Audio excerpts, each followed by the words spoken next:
Hello everyone and welcome back to a brand new day. Well, this is not exactly Road to TCG Worlds, I guess, but welcome back to a brand new video on the channel. I'm finally back from Australia. I did pre-record all of last week's videos, and I don't know why there's so much glare up there, so I apologize for that. So yeah, Melbourne happened last week. I was able to play second, so that was pretty cool. Finally managed to get that big placing at a big tournament. Definitely, like in terms of amount of players, there were less than 300, so it's essentially the easiest tournament simply based on numbers that I've played in so far this season. Like out of the big ones, all of the regionals had over 600 players, except Anaheim, which had over 500, and then London had almost 500. So this was the smallest, I guess, not the easiest, the smallest. I did face quite a few good players at the tournament. I faced a world champion, I faced national champions, and I faced one of the best players from the United States, Alex Hill, and it all amounted to me getting to the final of the tournament. From being like very, very close from complete elimination and not getting anything out of the tournament, I managed to turn it around and pull off a pretty good showing. So I'm very happy about that. I did lose the final to this deck. I ran TCG Valplum, which I will review after. I'm happy that I get to review one of my decks for the top placements at this tournament analysis reviews. But I did lose to Volcanion in the final match. To a really good friend, Pedro, from Spain. He's probably one of the most humble and modest players I've ever met. I've ever had the pleasure of playing against. He's incredible. He's super nice. He's like the best example of spirit of the game and like skill, and he's just an amazing person overall. So he beat me in the final with this list. As you can see, it's a pretty standard Volcanion, honestly, and it's consistent. That's what it is. The one thing that stands out is that he didn't run Ranger. He opted to just go with Olympia and 2 escape ropes to recycle, and I guess the floatstones to go through Volcanion EX's attack. He did choose to run Salamence EX, but after talking with him, he said that was probably not a good meta call because there wasn't that much Mewtwo and there was so much Decidueye, which Salamence doesn't really help against. He ran 4 Trainer's Mail, where we see a lot of lists going down to 2. And then we see Pedro on the opposite side, maximizing the Trainer's Mail in order to get maximum consistency out of his deck. And besides that, I don't think there's anything surprising in the list. It's just consistent, and the metagame was really good for Volcanion, I think, even though like the CDI Valplum is not exactly a good matchup. A lot depends on who goes first, a lot depends on the opening flip, and if you can get Valplum out early on, and like how the Volcanion player plays actually can swing the matchup from really good to really bad, depending on what they bench, if they overbench, how they manage their resources under the item log, how they draw their resources under the item log, like in what order. So there's a lot of factors that go into play when using Volcanion against the CGI Valplum, but I mean, in the final of such a high prestige tournament, you really you always expect Pedro to play super optimally, and that's exactly what he did, and he got first place. So huge congratulations to him. Like I said, there's nothing wrong with there not being anything outstanding about his list. It's simply pure consistency, and I think it's something I've been saying for a very long time now, and many players disagree, or they want to change X card or Y card to make X matchup better and things like that, but it's all about consistency. If you're gonna play 17 best of 3s, which that's the total he and I played because we got to a final, you're gonna play 17 best of 3s and you want to win most of them, you need to build your deck in a way that most of the time you will be able to get your strategy out and running smoothly. So running tech cards and things like that is not ideal for such big tournaments, and especially because Australia, we had results from Anaheim and we had results from Sheffield the week before Australia, but there was this huge question mark over the Australian metagame because they had only had very few League Cups and League Challenges up until this point. So like a 20-person League Challenge or League Cup doesn't tell you what the expected 150 to 200 Australian players are gonna play on the day. So we all, like all the international players and probably all the Australian players, went into an unknown metagame. So under those circumstances, it's even more important to have a deck that's consistent and that you're able to get going every single game, and that's exactly what Pedro did. 3 Baby Volcanion, 4 Volcanion EX, the Hoopa, the Shamans, the Salamence. And even though the Salamence wasn't too useful for him throughout the tournament, that's hindsight. Like, that's after the tournament. If for some reason Mewtwo had been popular, if Volcanion had been super popular and there were a lot of mirrors, then that's where Salamence EX comes in big. But you really can't. There's only so much you can predict into the future about a metagame, and that makes you make like the right or wrong calls. And I think he said that his list is 59 cards perfect. The only card that you could change is maybe the Salamence into a Ranger. So there you go. And Pedro got first place, coming off of a top 8 from Sheffield the week before. So pretty impressive run by him. He now has almost 1,000 championship points, which is pretty impressive. He's the only player to have made top 8 at both international events so far, and this means he's going to be in Brazil, very likely. I mean, he has the trip, and who knows, maybe he'll make a third top 8 in a row at the internationals. I wouldn't put it past him at this point. And yeah, the rest of the list, it's all standard. 2N, I guess, is the thing that stands out as well. It could be 3, but then Volcanion runs through your deck so fast that, and he has the 4th Trainer's Mail to compensate for that. Like, I could easily see myself taking out a Trainer's Mail for an N to have that 4-3-2 consistency of Sycamore and Lysander, but 4 Trainer's Mail is pretty cool. So that's the first place at the Oceania International Tournament, and then second place was yours truly with the CDY Vileplume.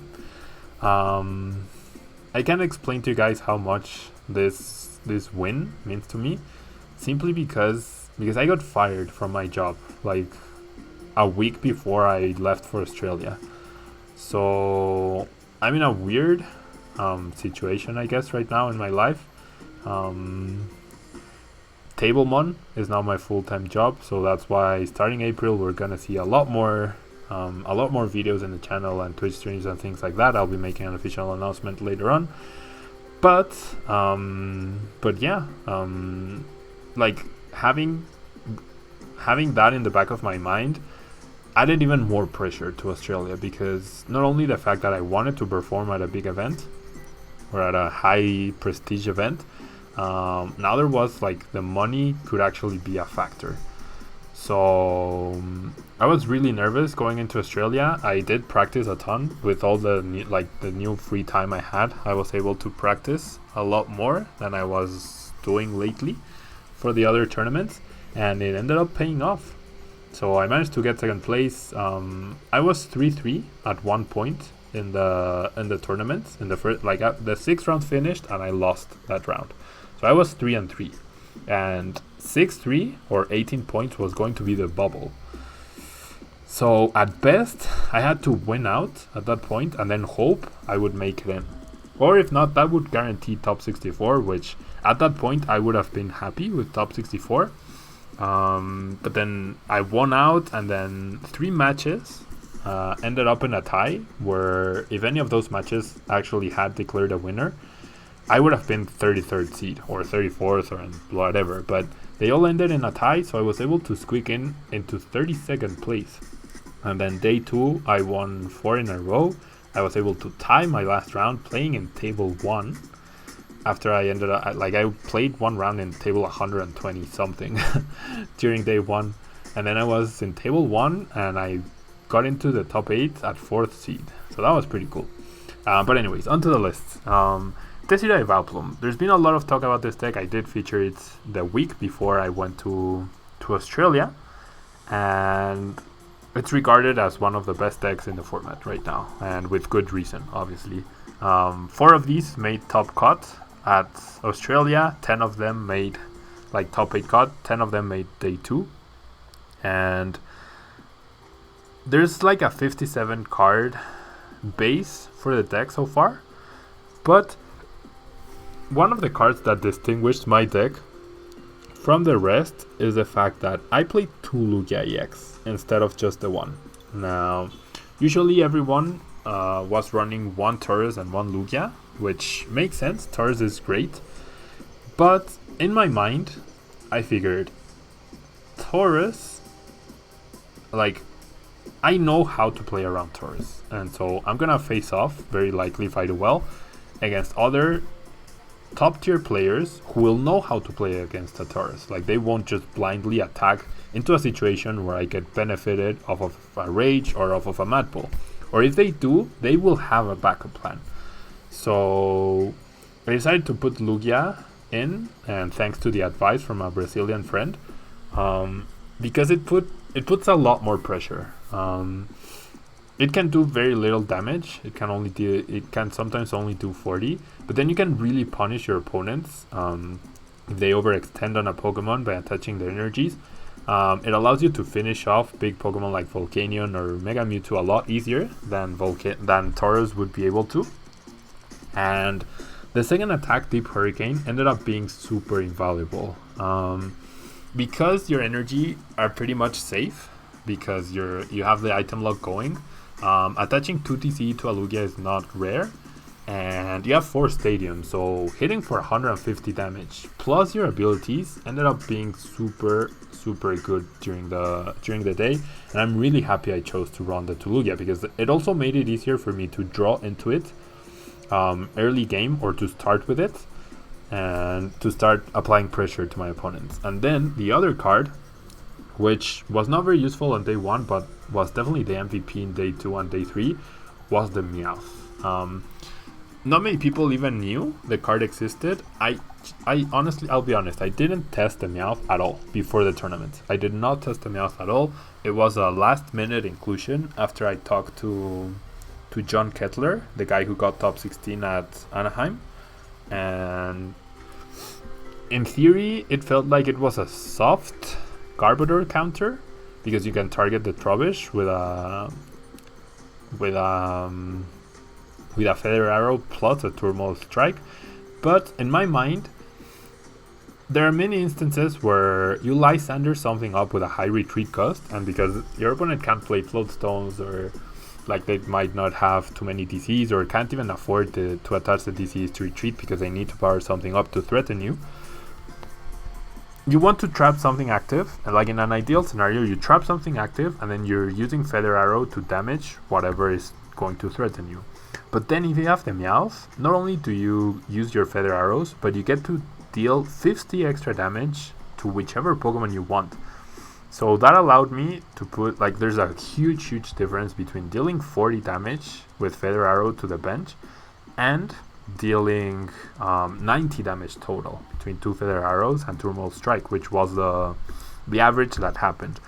So maybe Meowth wasn't the game-changing card where it won me the game. Well, it did change a lot of games, I think, but it mostly allowed me to play a more lock style of gameplay throughout the tournament, and it allowed me to also bluff.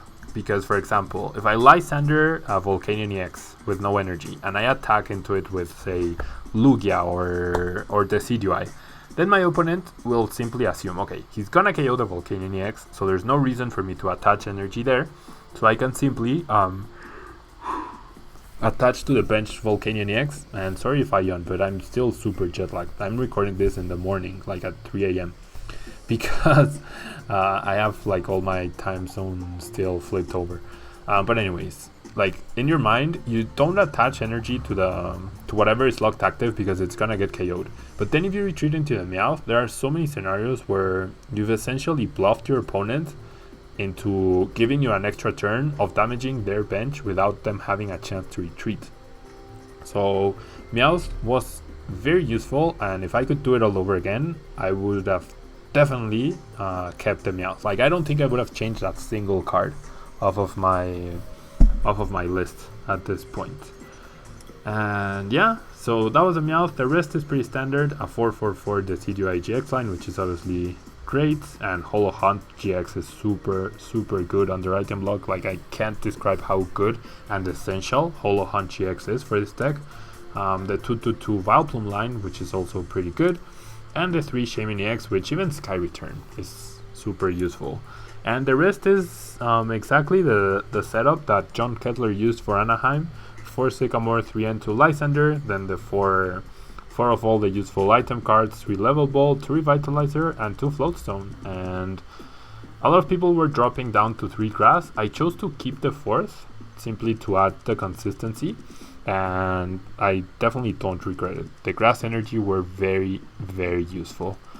And yeah, that's the deck. It's a very standard Decidueye GX deck. I know this weekend, like yesterday, the winner of the regional in Sweden, Gonzalo Pereira, who won Sheffield the week before Melbourne with Decidueye Vileplume, he actually ended up putting in Rainbow Energy and a Jolteon EX and an Espeon EX tech. So we will be reviewing that on Wednesday, so definitely come back so we can discuss a little bit about the uniqueness of his Vileplume line.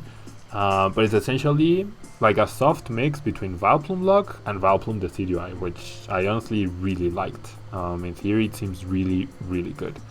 And yeah, that's the Decidueye Vileplume, the new hot topic ever since John Kettler got top 16 at Anaheim. Then he got second place at the expanded regional with the same deck, except with a few different cards.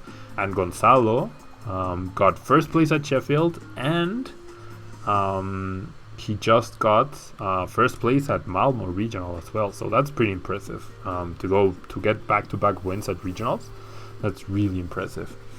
Next up, we have Jesper Eriksson, the senior world not the current senior world champion, but he's now a Masters player now.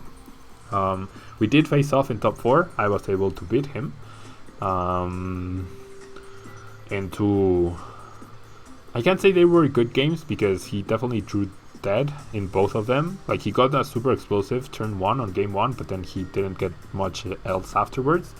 And in game 2 he definitely didn't get a good start. But this is usually a good matchup for the Decidueye anyways, especially because he chose to go once again for consistency. He has 3 Shaymin, which is something unheard of in this kind of decks. He has 4 Trainer's Mail, 4 Elixir, 2 Escape Rope, 1 Switch, 4 Ultra Ball. I mean, he has 4 offs of a lot of cards, and 3 Experience Share, which is also pretty good for the deck. But he did forgo in his stadiums a little bit. He only had 1 Silent Lab, and he only had 1 Parallel City. Both stadiums really hurt the Decidueye, especially Silent Lab early on, if you can't find the Forest of Giant Plants quickly. The bench limit off of Parallel City also hurts a lot, but he only had 2 of them, so even though he had an explosive turn 1, he wasn't able to really do too much about that. And he did have the Hex, which in theory would have been useful against the Decidueye as well. The Delinquent can't catch players off guard. I've definitely played a lot more with Delinquent in the back of my mind every turn I do. Sometimes it's cost me because I've held on to cards that then my opponent uses an N, and therefore I didn't make my deck thinner. But it's always good to have the possibility of a Delinquent in the back of your mind. And yeah, I mean, besides that, it's a standard Turbo Dark. It's a super consistent standard Turbo Dark with extra added consistency from the regular lists with the cards I mentioned, the 4th Male, the 3rd Shaymin, And that's pretty much it. The strategy is to just build up your energy and conserve your energy through the experience shares, and essentially reach an overwhelming point where you're able to one-hit KO any Pokemon on your opponent's side of the field with a relatively cheap cost of 2 energy from your Darkrai's. So it worked for him. He did beat Javier, who went 9-0 on day 1 in Australia with the CDI Valplum, and he did beat Javier in top 8. So after that, I was a bit scared. Like, I was thinking, well, I haven't heard of him having any super anti-Decidueye tech, so how was he able to beat Javier? But in the end, I was able to beat him 2-0. And that's the Turbo Dark, which did get top 4. Huge props to Jesper. He's a great player, and I'm really happy that he's showcasing that I mean, seniors is obviously regarded as an easier category than masters, but he's clearly showing that he has what it takes to compete in the masters as well. And then finally we have the very unique deck, the most unique deck I think that made top cut at the Oceania International Tournament, Takuya Yonera's solo Decidueye list. So he chose not to play Valplum, which makes sense as well. He chose to run a one-off different attackers. Now disregard this Beedrill from Evolutions. It's actually a Beedrill EX, but because I don't get promo cards for this account, I can't use, or I don't have a Beedrill EX to showcase, but Beedrill EX removes 2 tool cards from the field. So that's essentially its purpose. Now, he runs the thick Decidueye line, but he chooses to run the Beedrill EX as tech. He has a Hoot, so he actually has a way to secure the item lock without Vileplume and without hurting himself through the item lock. So that's a pretty ingenious combination. Hoot is definitely something we've seen in like Whaler decks as a tech, but he chose to run it with the CDI, and it definitely makes a lot of sense.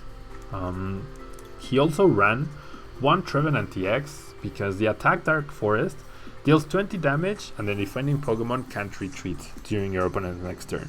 But say for example you Lysander an opposing Vileplume, that means Vileplume will never be able to retreat for 7 turns as long as you attack, because you're only dealing 20 damage. So for those 7 turns, that's 280 damage off of just 2 Decidueye. If you have 3, then things just get completely out of control. But having a Trevenant with a big Pokemon locked, something like an Energyless Volcanion or a Hoopa or an opposing Vileplume, that's a lot of damage you can pile up on your opponent. So a very nice deck for him to have. Adds to the lock. You can essentially as well lock something like a Garbodor. So that's pretty cool without like being threatened at all, pretty much. And he also ran one Espion EX. Now, I personally didn't even remember this card existed at this point in time. But after I saw him play it down in one of the streamed games, I was amazed because it makes so much sense. And I think this card is the reason he kept winning the mirror matches. Like he kept beating opposing the CDIs simply because he was able to only deal 80 damage to the CDI GX and then use Espion EX, and he would get a prize card off of that. So it makes it a lot easier to KO the opposing the CDIs, and even though you don't get the 2 prize cards, you do deny the abilities, which is the most important thing. So you can also KO like different Pokemon off of that, but its main purpose was for the Decidueye mirror, and I'm pretty sure he beat every Decidueye Vileplume he played against. And finally we have on Mewtwo, because Mewtwo can be a problem if you're not locking their item cards. They can build up a Mega Mewtwo to KO your Decidueye GX in one shot, but then you can punish them with the Psychic attack off of this evolution's Mewtwo. Aside from that, the deck is pretty standard. He's all about consistency, the 4-3-2 line, 1 Hex Maniac and 1 Tiefler Grunt in order to conserve the lock strategy. And Hexmaniac, once again, in case your opponent does have something like a Decidueye, you can use your abilities, then play the Hexmaniac, essentially, and you can negate their abilities, and you also negate Vileplume, so that's pretty cool. And yeah, 2 Revitalizer, 1 Super Rod, which is a lot of recovery for sure, but he has a lot of non-grass attackers, such as Hoot, such as Espeon, and such as Mewtwo. And the Team Flare Grunt adds to the luck aspect of the deck, and besides that, it's pretty standard. Takuya definitely took everyone by surprise when they played against his deck. And I mean, he won money. All the championship points he got are essentially out of the system now, because Japanese players use a different system to qualify for Worlds. But he made a great showing, and at the end of the tournament he told us he's not going to Brazil, unfortunately, so we won't be seeing any new texts from him in the coming tournaments, but he did say that he would see us in Anaheim, so he's definitely going to Worlds, and I'm really looking forward to see what deck he brings out after the next set. The next 2 sets will be released, so that's pretty cool. And yeah, huge congratulations to him, huge congratulations to all the other players in the debate.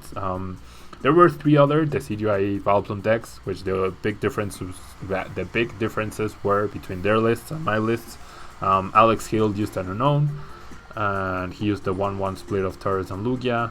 Javier used Beedrill and Taurus and 1 Lugia, and Kian, I believe, also used the Unknown, or he might have had a 3rd Lysander, I'm not entirely sure.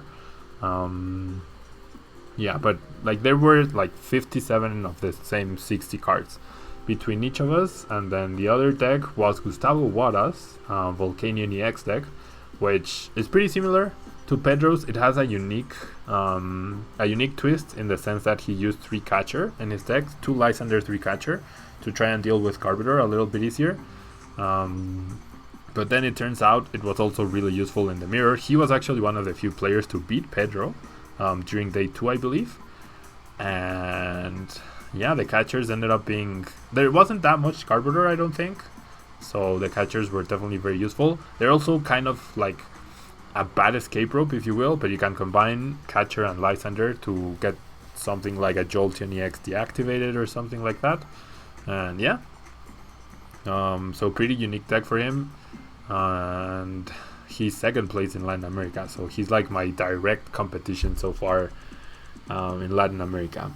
With this tournament, we get to 643 championship points. We have the invite secured, of course.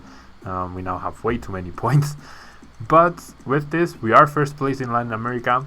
We have the travel award for Brazil, so I will be seeing a lot of you guys there, I hope, in Sao Paulo, and I hope to keep to make this the turning point of my season and keep getting in the big placements. And yeah, I mean, Australia was probably one of the best trips ever. I'm obviously biased because of my result, but after trying so hard, it definitely helps, like with my current employment situation, and then my confidence. I mean, everything, I don't know, it all culminated into Australia, and Australia being a super great tournament. And we were also very close to winning. We were very, very close. If you guys haven't watched the final, you definitely should, because a lot of people are telling me, oh, you got really unlucky in game 3, you didn't draw a supporter, blah blah. Yes, I did get unlucky in game 3, but game 1 was the key. Like, I knew any game I gave Pedro, like any game he went first and he got a turn of item cards, he would A, never misplay, and B, he would make the best out of that turn. So the fact that I was able to lock him in game 1 was great, but I never found that Dartrix. If I had found one Dartrix and I had gotten one Decidueye into play, I feel like things could have been really different that game. But alas, it didn't happen like that. I'm still pretty happy with my finish. I was on the border of not getting any points at all, and I ended up all the way to 2nd place. So there's really, like, in the moment, it definitely hurt to lose the final in that way. But I mean, I can't complain. I got second place at the Oceania International. I really can't. It's an amazing placement. It's a great. It's been great for everything. Great for my confidence. Great for the channel. Great for everything moving forward. So hopefully we'll be able to get a great showing in Sao Paulo once again. And with that, I will be closing out the video. I will be streaming on Wednesday night, as I usually do, and we can talk, like, you guys can ask me a lot about the tournament there. I also made a solo, which I'll link in the description down below. If you guys want to watch it, it's a 1 hour long interview, and I do go a lot more in depth on how my tournament went and every round matchup and everything like that, because I ended up facing 8 Decidueye Vileplume mirror matches, and that was pretty crazy.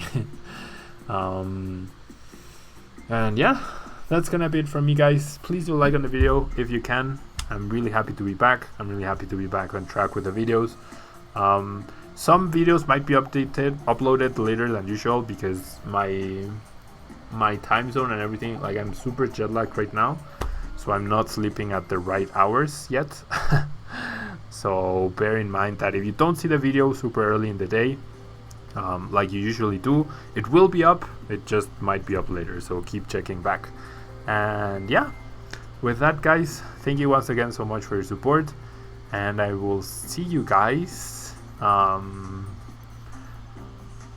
Wednesday in English. Tomorrow I'll be doing this same video but in Spanish, and then on Friday we're back with Pokedex, and then probably next week, but then for sure the second week of April, or the first week of April, whatever, we're gonna go back to daily videos. Well, not go back, we're gonna start doing daily English TCG videos, so I hope you're looking forward to that.